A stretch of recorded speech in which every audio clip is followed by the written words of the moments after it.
কিরে বন্ধু অনেক দিন তো টক খাই না, চল টক খাই। চল অনেকদিন তো খাই না আর চল দেখি কিছু মিলে কিনা। বুঝে রাখি ওই দেখ খালার ভিতরে এই জায়গায় বসে খাইতেছে। চল আমরা মিল করে খাই। চল হ্যাঁ মজা হয়েছে রে। হ্যাঁ আজকে কেউ নাই, আজকে হ্যাঁটা বইরা খাইতে হইব, কাউরে দিব নাই, তাড়াতাড়ি খাইতে হইব। আর মেরাজ ইতরা তো আইতে আছে। ভাই ভাই গুন্দর ভাই। কিরে বন্ধু তোরা এখানে কি করস? আরে বন্ধু এনে তো বাতাস খাইতে ঘরে তো কারেন্ট নাই, মনে কর গরম লাগতে আছে প্রচুর, এর লাগে আইলাম বাতাস খাইতাম। আমরা তো কিছু খাইতেছি না ভাই। পরে আসলে আমরা এনে ভাল লাগে না বাড়ির ভিতরে, এই কারণে বসছি। খাইতেছি না, যা দেখ যা। না আমরা তো কিছু খাই না।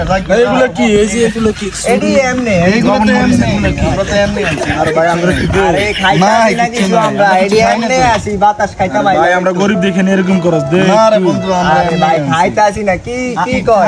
তাহলে আর ওই জায়গা কি? আরে আর নাই তো কিছু ভাই, এই যে ভাই কিছু নাই, কিছু নাই। এগুলো কি? ভাই খা খা খা গারা গারা গারা ঠিক আছে ঠিক আছে। আরে ভাই আমরা তো গরিব, আমরা টাকা নাই, আমরা টাকা আছে তোর কাছে? ও নো নো এ কারণ কারণ টিয়া নাই তোর কাছে? না না আমার কাছে টাকা নেই ভাই। তো টিয়া গরিব মানুষ, ধর তুই এক পিস খাবি। ধর, আল্লাহ হাফেজ যা।